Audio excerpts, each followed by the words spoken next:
Today we're back with another Big Daddy Tate video, and this game features Andrew Tate's most sophisticated sacrifice by a country mile. Let's just get into it. So Andrew Tate in this game was rated 1586. This game was played very recently, and his opponent was rated 1536. So Andrew kind of dipped below 1600, but he's on the rise up now. You know, maybe we'll see a 1700, maybe. But anyway, Andrew Tate opens up with the move d4. We see d5 and c4. So we see c6 and bishop f4. So bishop f4 is a nice move. Actually, I say it's a nice move, but it's not really normally played. So Andrew Tate always plays this. It's kind of like a London system idea. So normally if you want to play the London system, normally you'll put your pawn on like c3. So Andrew Tate kind of, define the laws of gravity here. He implemented this against Piers Morgan. I'm not too sure if it's amazing, but, it's still respectable. I think Grandmasters have played it. I know I've played it a couple times. That's why I said Grandmasters. So anyway, after bishop f4, we see e6, we see e3, and bishop d6. So his opponent wants to exchange his dark squared bishop. Just a little observation here. It's interesting. If all these pawns are on light squares, it means this dark squared bishop's going to be good. So maybe you don't want to exchange this dark squared bishop. Maybe you do. Your strategy is going to have to kind of change. So we see bishop d6 and queen d6. I suppose the battle is going to be fairly on the dark squares here, as all the pawns are on the light squares. Maybe I might just be talking loads of rubbish. I've just woken up. But anyway, after c5, it's interesting because now, if we look at all these pawns here, if I just kind of activate my scientific brain, then if we look at all of this, notice how it's all pointing that way. It's all pointing it's all pointing west. Now that means Andrew Tate's play is going to be on this side of the board. Normally, if your pawns were all facing that way, you'd normally play this way. So it's interesting, but normally in this position, you want to play on the king side. So maybe c5 is not the greatest moves. Anyway, we see c7, and now we see knight f3. We see a5, and the reason behind a5, you might have seen a5 and you might go, you probably pulled some face. You probably didn't. That's probably just some autistic thing I've done. Hence the reason I've been diagnosed with autism. So anyway, after a5, we see bishop d3. And I was actually explaining it. So the reason behind a5 is because white maybe wants to support this pawn, because this pawn is going to be, one of black's targets. They want to undermine it because it digs into his territory. You don't want to allow your opponent's pawn to dig into your territory. So he needs to undermine it. But what he's doing, he's kind of thinking a step further. He's saying, okay, so if I play b6, well, maybe he can go b4. So he's cutting it off with this move a5. Just a bit of strategy there for you. Something you can implement in your own games. Coffee break.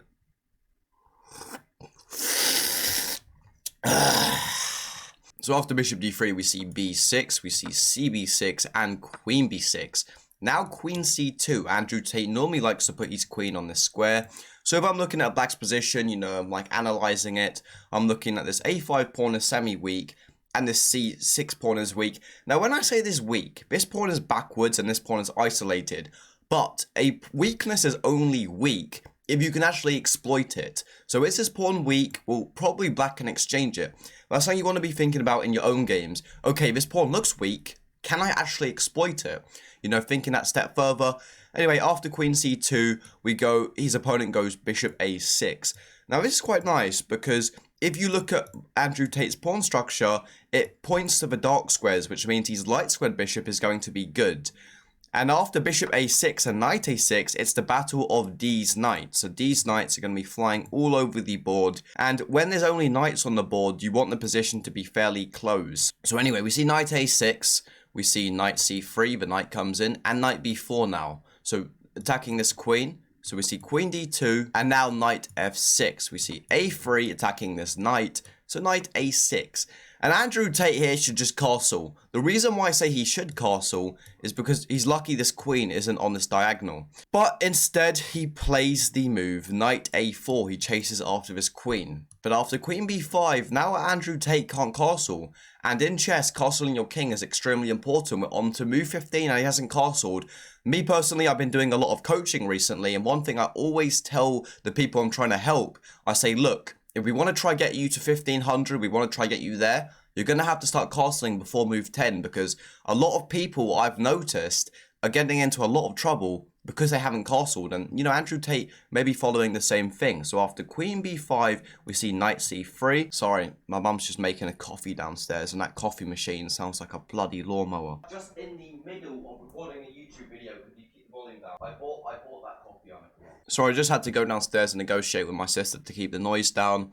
And negotiating with my sister is like negotiating with, you know, someone's hostage, you know, taker. So anyway, we see knight c3, now we see the move queen c4. Now we see rook c1, Andrew Tate gets his rook online. He's looking at maybe some discoveries, maybe down the line. You know, it's always a good idea to put your rook on your same file as your opponent's queen. Anyway, after rook c1, the move queen b3 is played. So this queen is really just doing a dance. It's coming there.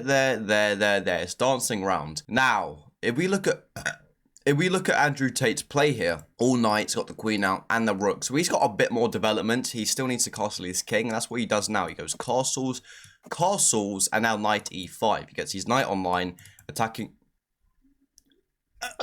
But his opponent plays the top engine move. I'm going to try let you find it here, because it's not like a brilliant sacrifice.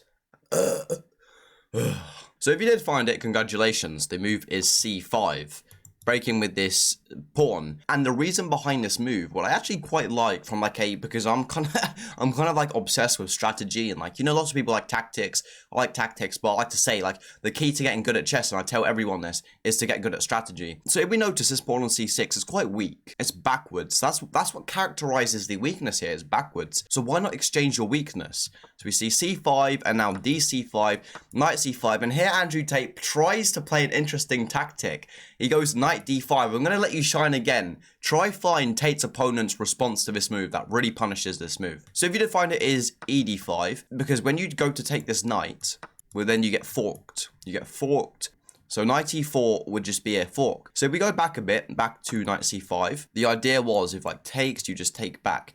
And in the game, instead of taking this knight, Andrew Tate's opponent couldn't calculate the whole thing, so he went knight f to e4. But now, after knight f to e4, his knight is under attack and his queen is under attack, so what does he do? He quickly gets his knight to safety. He goes knight e7 check. So we see king h8, now queen e2.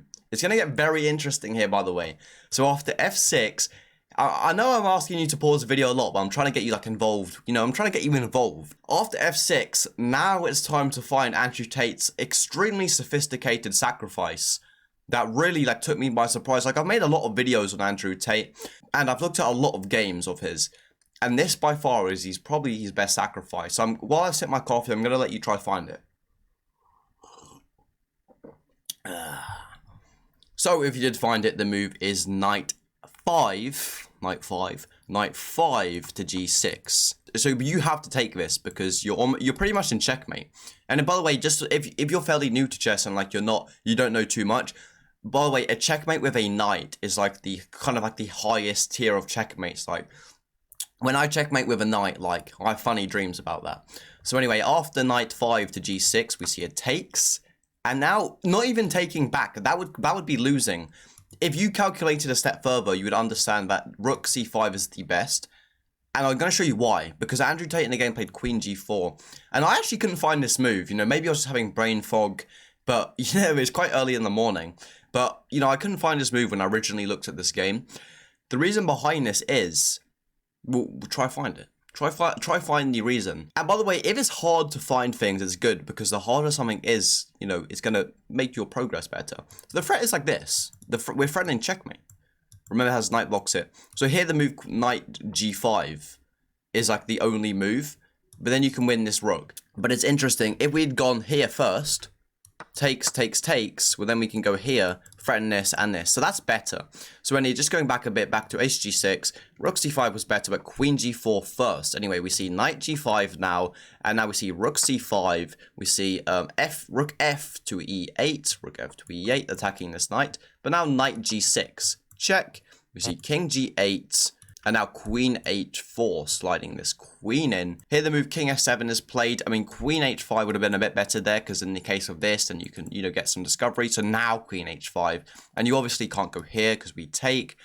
But now the move queen b6. By the way, the reason why I'm speaking fast is because I'm holding in the biggest shit of my life right now.